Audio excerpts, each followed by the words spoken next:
Welcome, everybody. Boy, that was a rounding welcome. Golly. See, we're all excited to be here, huh? What's up, buddy? All excited for another year. Daggone. No, I know some of us here, I believe, are going to hopefully get some B-roll too. Have the opportunity to come in and watch some practice. You're always welcome for that. And just wanted to say thank you again. I mean, it's really, some of you I've seen here for all 18 years, others not as long. But I just really appreciate it. I don't take it for granted any time, any year that the media covers us here in Louisville the way you all do. And I appreciate it, and I want you to know you have access as much as you want. Just go through myself or Matt, and you're always welcome. So like to start off just a little bit, just really excited about this team. Obviously, there's a lot of new faces, but a lot of talented players. Their work ethic has been fantastic. They're kids that love to be in the gym. They're in the gym on their own. It's been fun. It's been fun to see. And now we're at a point where we've had the opportunity to work with them some.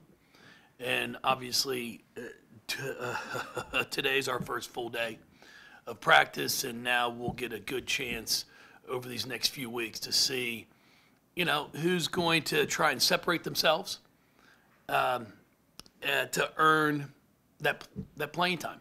Because at this point in time, I've just been really impressed with all of them. I mean, they've all showed moments that they've looked really good. And, with as many new faces, it's going to be fun to see who plays well together and what our best, groups on the floor are going to be. So anybody like to start off, feel free with. Jeff, you mentioned your 18th season. Steph's been with you the whole time. For the most part, so much continuity with the staff. Can you speak to that and how much that's led to the success? And then kind of a follow-up, what Amanda brings now to the staff. Yeah. No, I mean, it's been great. I mean, you've got Steph, who's been here with me for all 18 years. AJ obviously was here a year before in the marketing department. And then I think she got forced to come down and come into our office in my first year because we had an extra space. And she's been a part of the family ever since. And, it's something that I take a lot of pride in, the fact that we have done a really good job of hiring good people. And not just good basketball minds, but good people. And to be able to say that I've been able to go through 18 years, and any assistant we've ever had that has wanted to move on has moved on to be a head coach. And it's not saying there might not be one that looks to take a lateral move one point in time. But up to this point, when they've moved on to be a head coach. And it's really helped our continuity because you're not changing staffs every 2 or 3 years. We know what we have. Everybody here wants to win. There's no egos involved, and I think that's hard to find sometimes. But we have done a great job of finding that. And every single staff member here just wants each player to do the best that they can do. And we're here to serve them and try and make sure that we give the best experience to all of our players that we possibly can. And then with the addition of Amanda, I'd always been a big fan of hers when we competed against each other. She had some very talented teams at Clemson, and we'd see each other on the road. We'd see each other at conference, our ACC, the tournament, and just always enjoyed the conversations that we'd have. And then when things happened the way they did for her there at Clemson, and we had a switch. Macy decided to go back to school to be a nurse. And then that allowed Courtney, who wanted to have some more administrative responsibilities, to move up into that op spot. It opened a spot for me, and it worked out. So Amanda has done a great job. She brings a lot of experience. She knows what it is to sit in that seat as the head coach. A lot of knowledge of the game. She does a great job relating with our players. And, with recruiting the way it is, the month of September is normally a very hectic month for us as coaches that are going out on the road recruiting. And Amanda's kind of stationed here at home. She's done a great job with our kids, getting them elevated, and our player development has been great. So I'm excited to actually now get a chance to be at practice more and really, pour into our kids. Jeff, you mentioned the new faces with this team, 8 true freshmen and Sosa being the red shirt. It seems like everywhere through college sports right now, the trend is to get older, bring in a lot of people from the portal. Why was it important for you this year to build a team with a lot of fresh faces at high school? Well, I'm not saying that's completely accurate. I think what's happened is similar to what took place with us last year. We're going after high school kids. We're still going after. I think everybody's still going after them. It's just that instead of having a top 5, say you're trying to get a point guard. Before the portal became as prevalent as it is now, before kids were able to be instantly eligible. So if I needed a point guard, we had a top 5 that we would go after. Well, now it's a top 3. And if I don't get one of my top 3, well, then I just wait till the portal and go after a kid that's looking to transfer. And it might be a 1 year, or 2 year, whatever it is. And then you go back again to high school. At least that's how we do it. We had a really good year last year with our recruiting. Got some great kids, some talented players that stretched across all 5 spots. So we were able to put a freshman class together that's very talented. So we go on to this year, which we knew we needed 1 point guard coming into this. So we sat there and said, when the portal came open, Julia was in the portal from Miami, who we had played against. I've got a ton of respect for her. I think she's one of the best defenders in the ACC. So we went after her, and that's 1 year. And now we'll sit there with the 25 recruiting class of incoming freshmen. We're going to go after freshmen. We'll see who we sign here in November. If we go over, then we'll go to the portal more. But if we sign some of the kids that we're hoping that we sign and we're in on, then we won't need to. I've always considered the portal is just a recruiting tool to go after key players that can help fill a need at that point in time. Now, I'm not going to do it, and I haven't. I mean, even if a great 2 guard comes into the portal, if I feel really good about our 2 guards, I'm not going to go out and get them. I'm not just adding someone to add somebody. So we were very fortunate with this class. We've got a lot of talented freshmen that I think are really going to play well. Jeff, with the ACC expansion, obviously getting Stanford as one of the schools, it's going to be a little different this year, obviously, for Stanford. But what does a school with that kind of, brand bring to the ACC? Well, I think it's great. I think, with the history that they've had in women's basketball, obviously it just adds another great program to our league. I mean, Cal had a really good year last year. SMU is talented as well. So I think we've added 3 quality teams. And then when you look at the rest of our league, we've had some teams that have done very well in recruiting with high school and portal. So I'm expecting this to be a exciting year for us in the ACC. Jeff, tying back to the freshmen, you're a guy who's talked a lot about your program culture and the adjustment it takes for players to understand that and get used to it. They've been here for a little bit. Do you see any early signs of them kind of responding to that buy-in of what you guys expect? Oh, yeah. I've been very, very impressed starting back in the summer. We have kids that love to be in the gym, and that's the battle now. A lot of players say it, and then when you get them, they're only here when they have to be here. These kids are in here all the time. They love to be in the gym. They have fun being in the gym. And that's exactly the type of players that we were looking for. We've got a challenging schedule in front of us, especially in the non-conference. So we're going to be throwing them into the fire real quick.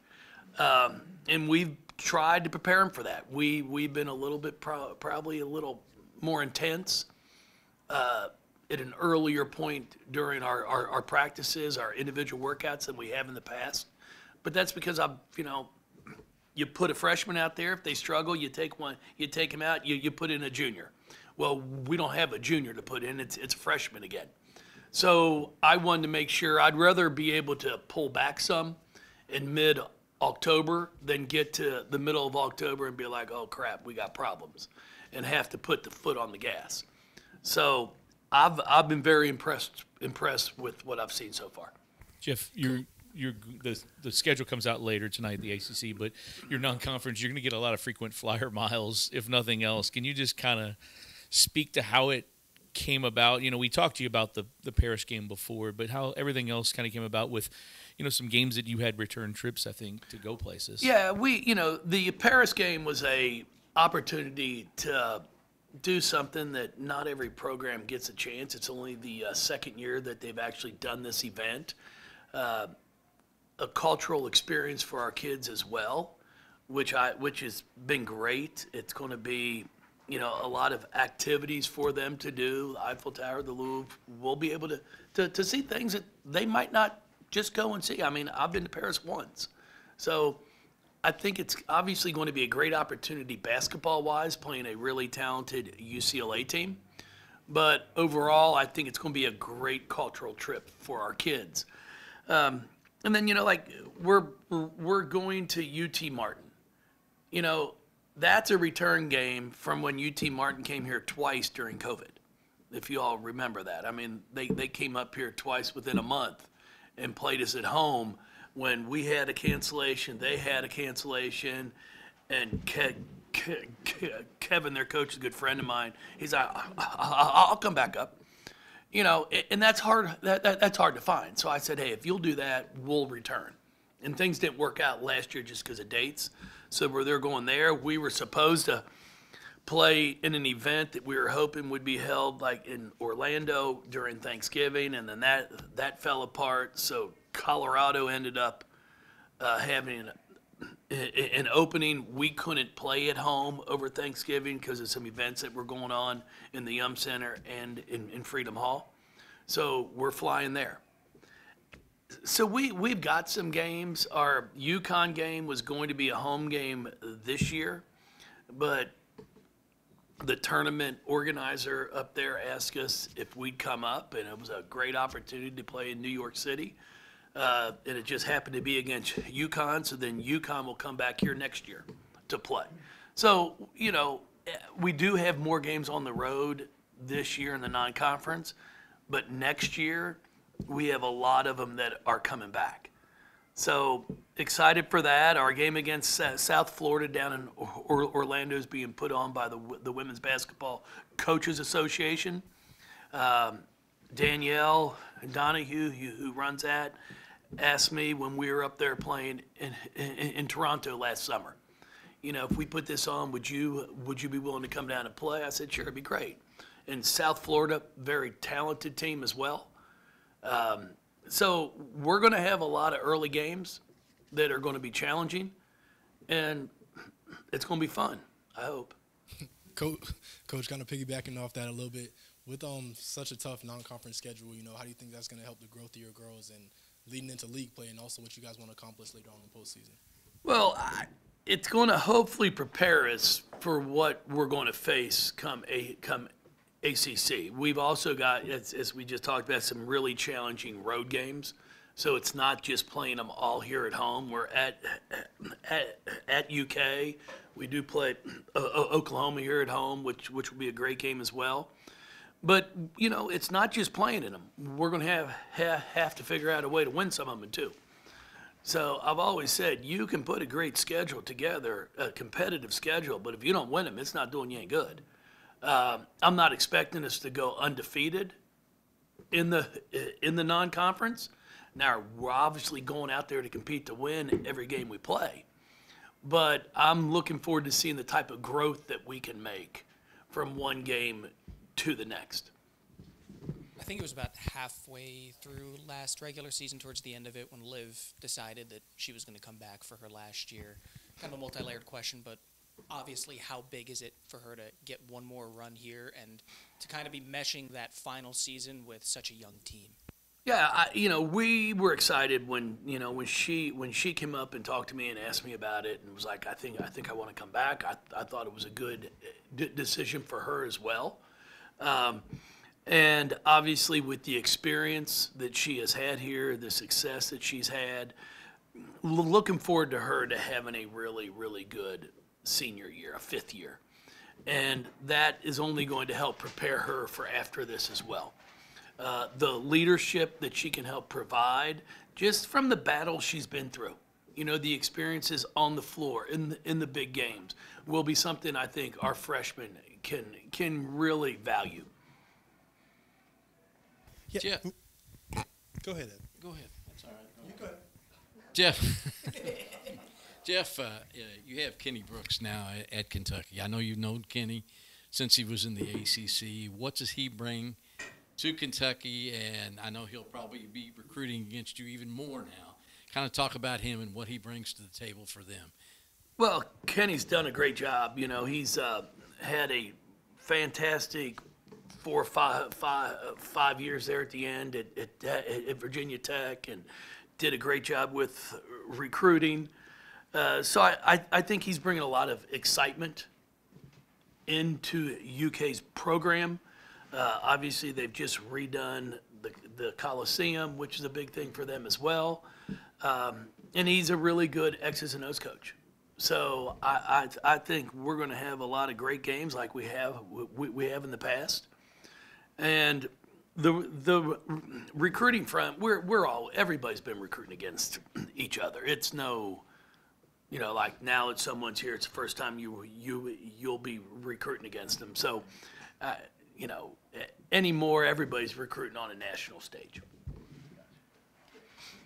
You've had Angel and Shoni and Asia and Haley and Dana and others I'm sure I haven't mentioned, but of the freshmen that are coming in, are some of these players comparable to those players in terms of what they'll be able to achieve? It's going to be fun. It's going to be fun to watch. I've seen glimpses from several of them. Now it's going to be a matter of the consistency. Those are the things. Even though Asia, when you talk about AD, I mean, her freshman year she was injured for most of it. She had that groin where she really didn't start games. Had a good freshman year, not great. But then when she got healthy, all of a sudden everything really it took off. Dana came off the bench for us her freshman year when we went to the Final Four, and then look what she ends up doing. So, of the ones that we've had, Shoni probably as a freshman probably had the biggest impact. When you talk about, we had I think 6 freshmen that year also, of coming in and really, electrifying things. So it's going to be neat to see which one of these freshmen, because they're all good, but which one's going to take that step the quickest. But like I've tried to explain to them all. I mean, you might come in and your teammate might go from here to here faster, but then in 2 years you might be up here. So it's don't worry about judging yourself by where your teammate is in 3 weeks. You focus on you, keep doing what you do, and then your journey will take care of itself. Jeff, obviously today is the first day of practice, but while you haven't seen them in an organized setting like that yet, you've been around them for a couple months now. Are you starting to get maybe an inkling of what this team's potential identity is going to be, or is it too early to tell? It's too early to tell. I mean, we really haven't had a chance to do a bunch of 5-on-5. So that's when I'll be able to really start telling, when we can start competing 5-on-5. We're going to defend. We're going to get better at that. I don't think we were a great defensive team last year, as good as we have been in the past. So we've definitely stressed that. I can't say we shoot the ball better this year right now than we did last, and that's just strictly going off of shooting drills. You know, when you do a 5-minute drill, and our goal may have been 55 last year, and now it's at 65. So I can look at that at least through the drills and say, yes, we shoot it better. Now, when the lights come on and the game starts up, then we'll find out. But it's been very encouraging to see us be able to shoot the ball better as an entire team from behind the three-point line. Jeff, Nyla's progression each year has been remarkable. What did you talk to her about at the end of last year about improving, and do you feel like, you know, her leadership this year, it seems like, you know, she's probably have to do a little bit more? Well, you know, I've talked with her just about making sure she keeps composed on the floor, cutting her turnovers down. She does a great job around the basket. She's really worked on her 8 to 10 foot shot, free throw line jump shot. Just really want to see her when she gets in the open floor, the anxiety, the excitement, just to be able to control that. Because if she can cut her turnovers down, then I think it's really going to help her be able to showcase her game, because she rebounds it so well. She scored the ball for us. She shot a high percentage. It was just her turnovers that were the Achilles heel for her this past season. Coach, did you see Maisha Hines-Allen last night on Monday Night Football? I did not see her on Monday Night Football. Her brother plays for the Jaguars. Oh, I know that. I'm quite aware of So they did that. a feature, and she was on there for a little bit. Oh, I missed it. I watched her the other day play, and I talked to her. We still stay in touch. We try to stay in touch with all of them. But she looks great. I think for her it was a great trade to get up there to Minnesota. I think she's able to showcase what she does so well, and I think she's been an asset for them, and they've been an asset for her for sure. Jeff, kind of working off that, just as someone who's been in women's basketball as long as you have, to watch the WNBA this season and the way it has taken off in terms of exposure, obviously coinciding with what your sport has done as well in recent years. What has that been like for you? It's been fun. I mean, it's been great to see these players get the recognition that I think they've deserved throughout the years. Now, you know, I go back and I say this, we didn't have, like, when Maya Moore, the best players I've ever coached against, Maya Moore is probably, without a doubt, hands down, the best player. But we didn't have social media. So, like, when she did some of the things, like when her and Angel competed against each other, I mean, golly, it was remarkable. But, you know, if your game wasn't on ESPN, because there was no Big East Network, you were either on ESPN, ESPN2. I don't even know if they had ESPNU then. I can't remember. But there weren't many avenues for the games to be seen, and then you had to be lucky enough if ESPN would put it on as a highlight, which back in 2009 didn't really happen. So nobody knew how talented these players were unless you went to the games. Now, social media has allowed us to see something that happens 20 seconds ago all over, broadcasted. Like, look at that move, look at this score, look at this game. We never had those opportunities. Caitlin's brought a lot of excitement to the game. There's no question about it. She's done a fantastic job. The people come out to watch her. I've been impressed with the way she carries herself. Now, she still whines too much. And if she was sitting here, she knows I'd say it to her. I had a chance to coach her. She's a great kid, okay? But, like, you don't see anything. At least I don't. Like, you follow her on social media. You don't. I don't know what's going on outside of basketball. And I think that's smart. So she's able to showcase, and you just focus on what she does on the basketball court. And it's been a credit to her. And people have come out to watch her. But when I hear people say, oh, she's the best player to play, guys, Maya Moore's the best player, hands down, that I've seen. But part of that is Candace Parker was pretty darn good too. But again, we didn't have the opportunity to see the players like we have now. And I think it's great. And I think it's really good that, our sport's starting to get the TV time that it deserves. But there's still times I shake my head. I mean, after the All-Star game, there's nothing on TV. And I'm like, we can't even get WNBA games on a Saturday before NFL starts up, before, college football gets going like it does. But it's been much better.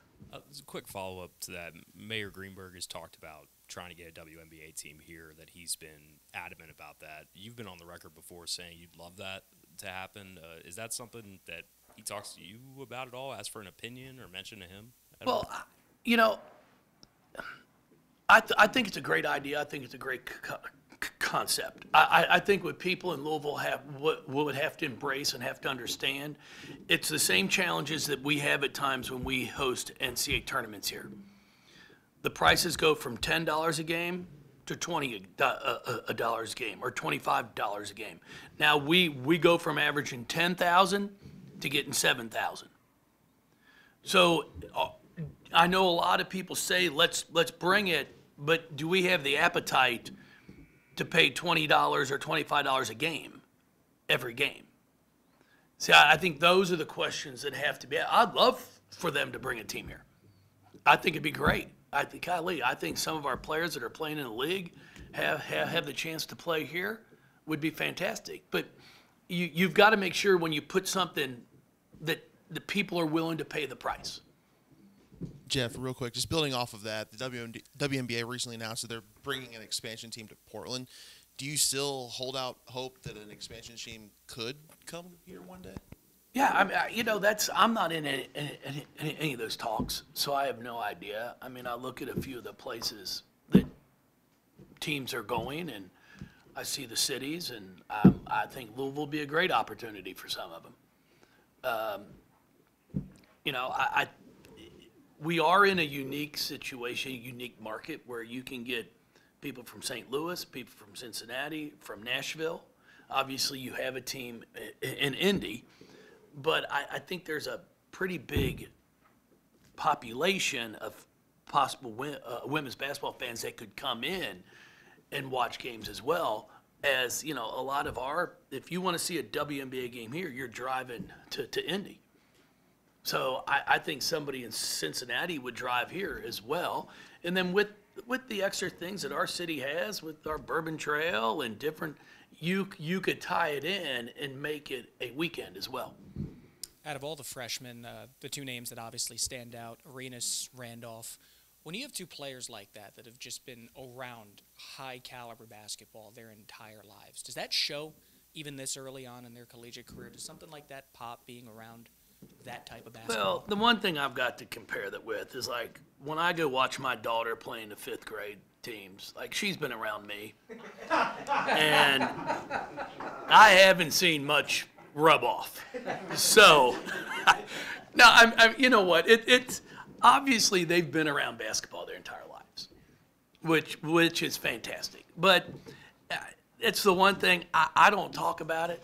I don't. It's like, hey, you have your own journey.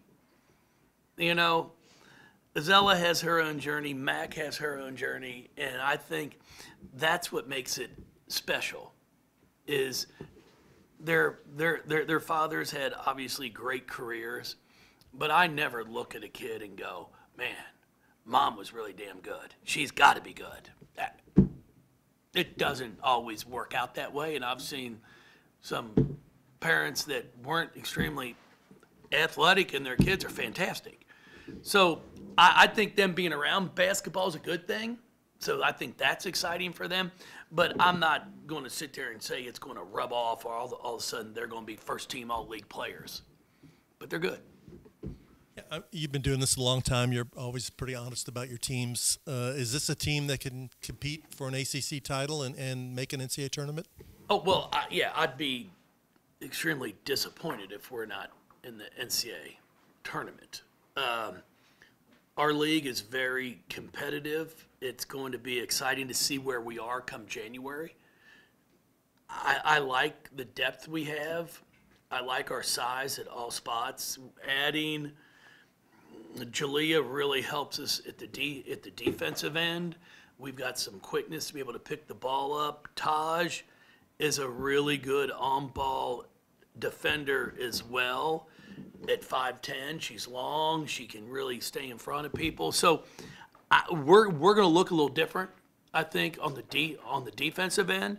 And then Isla at 6'4", has great hands. She finishes around the basket. She played a year professionally over in Australia.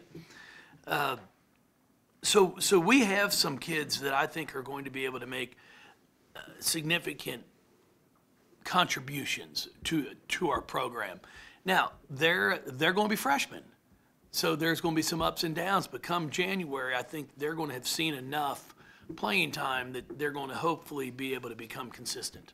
Jeff, what's Jada's kind of the role of her on and off of the floor? I mean, you've got some leaders, but she's been through a lot of games, a lot of experience. No, she has. I mean, she had a really good week and a half, the past week and a half. And she's been consistent. She shot the ball well. She's talked. She's made the right passes. That's what I need to see from her. She needs to be able, as I told her, like, I don't need circus shots to go in. I just need open shots to go in, and she'll get enough of them. And then she's got to be willing to attack the basket, not just to score, but to get others scoring opportunities. She's in the gym. She's skill-wise, she's as skilled as anybody that we have. Ball handling, shooting. I keep challenging the competitive side. Like, you've got to, if you're going to put all this time in that gym, bring the competitiveness out of you. And I've seen more of that, which has really been encouraging because I think she also sees the success that she's had. Jeff, you've mentioned a couple times how Jalea Williams was a much-needed boost on the defensive end. Before landing her, was there maybe a defensive deficiency that you kind of identified that you maybe need to bring someone like her in? Well, no, we were looking for an on-ball defender, someone that could guard 94 feet. So we knew that that's what we were looking for, and someone with experience. Now, Azella does a great job with that as well, but she's a freshman. So now you're adding a fifth-year player who has been through the ACC, went to an Elite Eight, understands what it takes. So hopefully she's also going to be able to help our younger ones understand how hard it is to pick that thing up 94 feet and guard it. Felt like between the beginning of last year and the end of it, a player that showed maybe the most growth was Elif. What has she done this year to get ready for her sophomore campaign, and what's the next big leap you want to see out of her?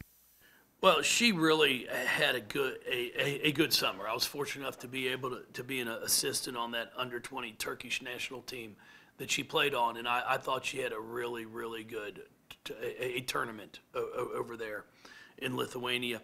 So if she can take what the momentum that she put together from this summer and carry it over to us, I'm really excited for her. She shot the ball well, but she also scored around the basket instead of just relying on three-point shots, which I thought she did too much last year for us. She rebounded the ball well. So, yeah, and she's a kid that I tell people, I mean, she got here the 1st of September of last year, had never been on a visit. I didn't talk to her until the first week of August. And then all of a sudden she's here in school trying to adjust to college basketball, to America, the food, everything. So I thought she had a really good year for just being thrown straight to the fire. Now, she went home, had a really good summer, and now coming back, she knew what to expect. So she was excited instead of anxious. And there's a big difference between those. Jeff, it seems like ever since Pat kind of came into the men's program, that the 502 Circle has had, various flash gives or pledges to help not just that program but your program out.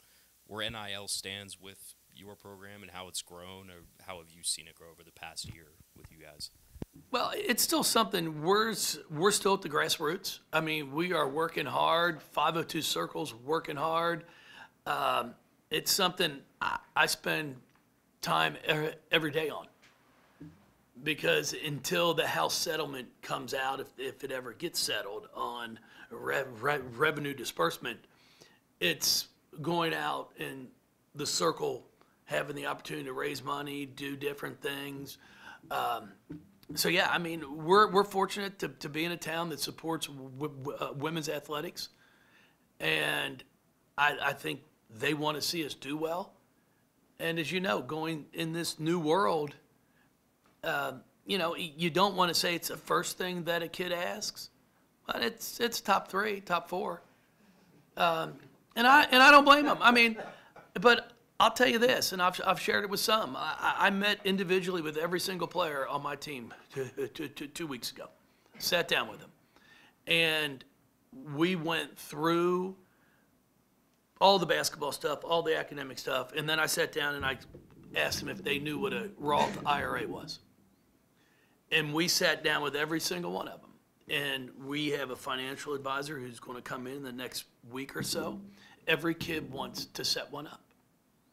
They had no idea. They had no idea what one was. I've got players, and I've probably got people in this room that have money sitting in a savings account making a whopping 0.03% interest. I was going to say, you got any advice for? Okay, well, I'll charge you. It's a room of journalists. I'll charge you, believe me.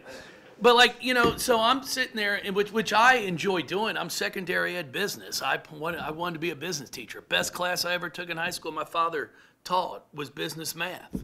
You learn what interest is. You learn what CDs are. And I've got kids now that are going out and getting a 4-month CD at 5.15% instead of 0.03. Forget 0.3, 0.03.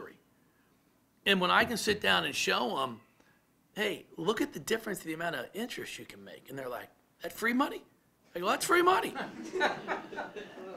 So it's been exciting. We've also sat down, which we'll talk to you all soon. I've had the opportunity to talk with the men's staff as well, the men's players, and our kids are going to come together and do a cause. There's a cause. Our Savior Lutheran, the church that my family goes to, and it's where my kids go to school.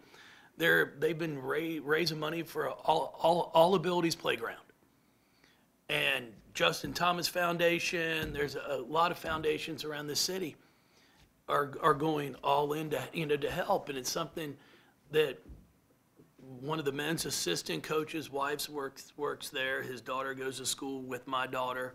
I'll give Lola credit. She recruited well because Tegan can play. She's on the volleyball team and the basketball team, so our team has gotten better at our Savior. But our kids, they're going to give to it. And I tell people all the time, this is one thing I'll say about this city. If you give, they'll get back. It's just like going out in the community and doing community work. It's amazing the number of fans we gain. Because like, man, if you're willing to come to us and be a part of it, we can come to your game.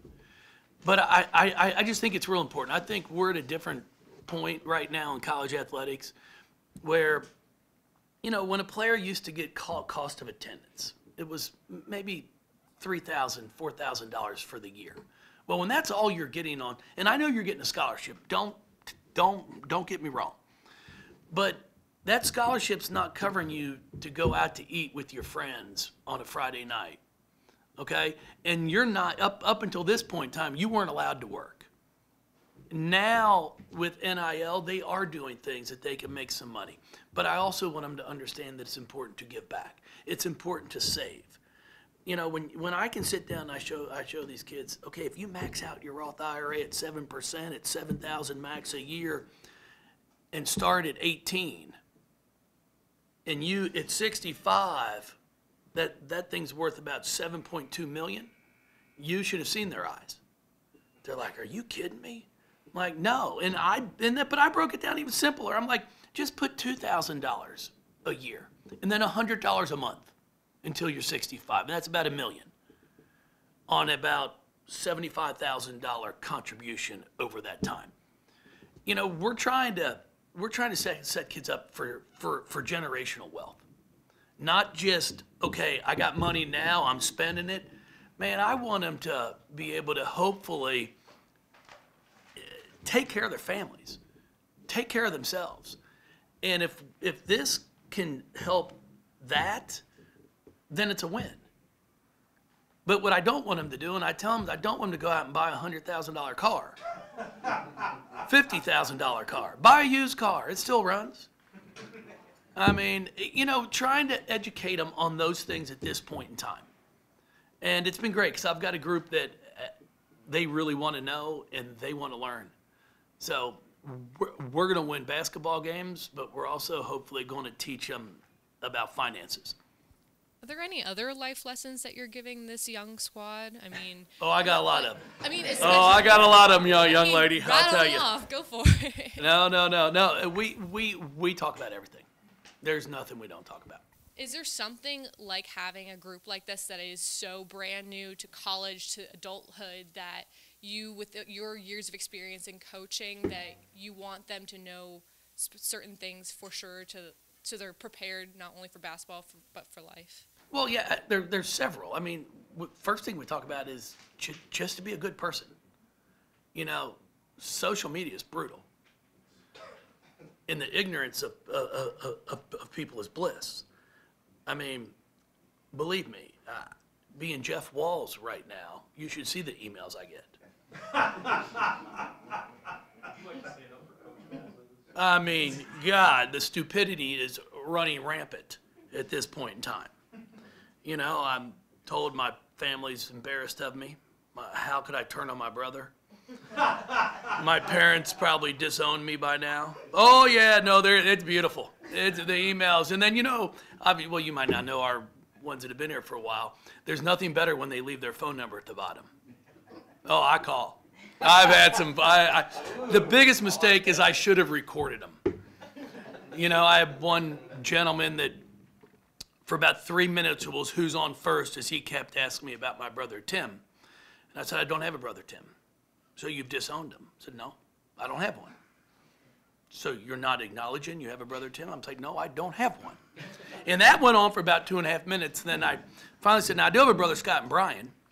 And he said, well, what would your mother say? I said, same thing, don't have one.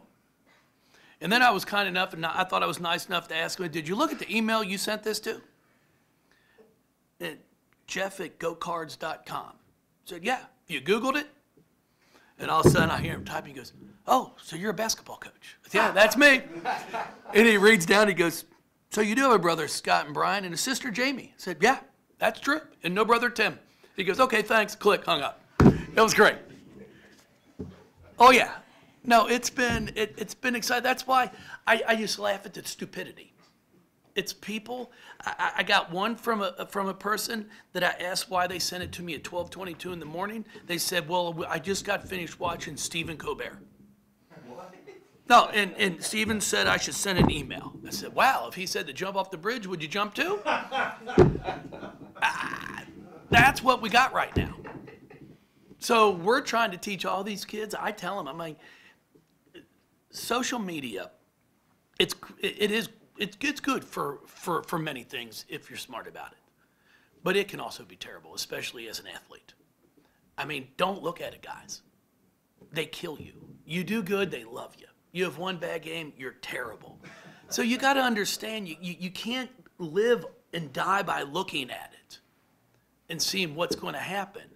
Be who you are and be true to yourself. But it's so tempting for them all. For everybody. You got your Instagram, you got your Twitter, you got whatever, TikTok. There's a wonderful celebrity TikTok thing out there that talks about Tim Walz and Jeff Walz. Y'all haven't seen it? Oh, it's classic. And every time it says Jeff Walz, they show me. It's like a whole thing. Oh yeah, it's unbelievable. And you just got to laugh. Like, what the heck are people doing? Can they not take two minutes to research something? So that's why I tell people all the time, I'm like, it's crazy on both sides. It's absolutely nuts. So we tell our players all the time, be careful. Make sure you research. Don't take a 10-second clip off of a Instagram, a Twitter feed, because then you have no idea what the entire context of the statement was. Yeah. Oh, I can go on, but I won't. So Any questions? What you got? you have plans to run for office then, is what you're saying? Listen, there's no chance in hell I'd win. Okay. People don't like honesty. They don't. They don't like honesty. They want lies. Like, just tell me what I want to hear, and then when I get elected, I can just switch anyway. I'll just say what I want to get elected. Then I can go the opposite direction. I mean, am I saying anything's not true? We didn't need the media critique, to be honest. I mean, it'd be fun. Would be. It wouldn't be a boring press conference. You're talking about the election, all this stuff. You'll already be in Paris when that happens. Is there a plan beforehand to get the team? Vote early, vote often, right? No, I'm teasing. No, we have already absentee ballots. Our kids know how to do it. They've signed up for it. You know, I tell them we'll get an election booth brought to Paris. You can vote before you get on the plane, and then they have Wi-Fi on the plane. Vote again, and you know, everybody thinks you can vote 62 times or whatever. No, we have done that. Our kids know exactly how to do it. That's one of the things the NCAA a few years back, which I laughed at too, when they said you had to take election day off because you wanted to give your kids a chance to vote. I'm like, hey guys, I'd like for you to do a research of how many kids go to school in their voting precinct. Because I don't think on election day my kid's going to California to go vote. They're going to do it absentee. So that's one of the many things I laugh at, that we, you know, it's like, oh my God, a knee jerk. We got to give off on election day so everybody can vote. But most of the kids can't, like, they can't come out to my precinct and vote. Can they? I didn't think so. I'll probably get in trouble for that. Golly, I'll probably get an email before I get back from practice. I appreciate y'all. You guys are always great. Come out, watch practice. Feel free. Thank you, man. Anytime. Yeah, God dang. Shoot me. Yeah. It has been nuts.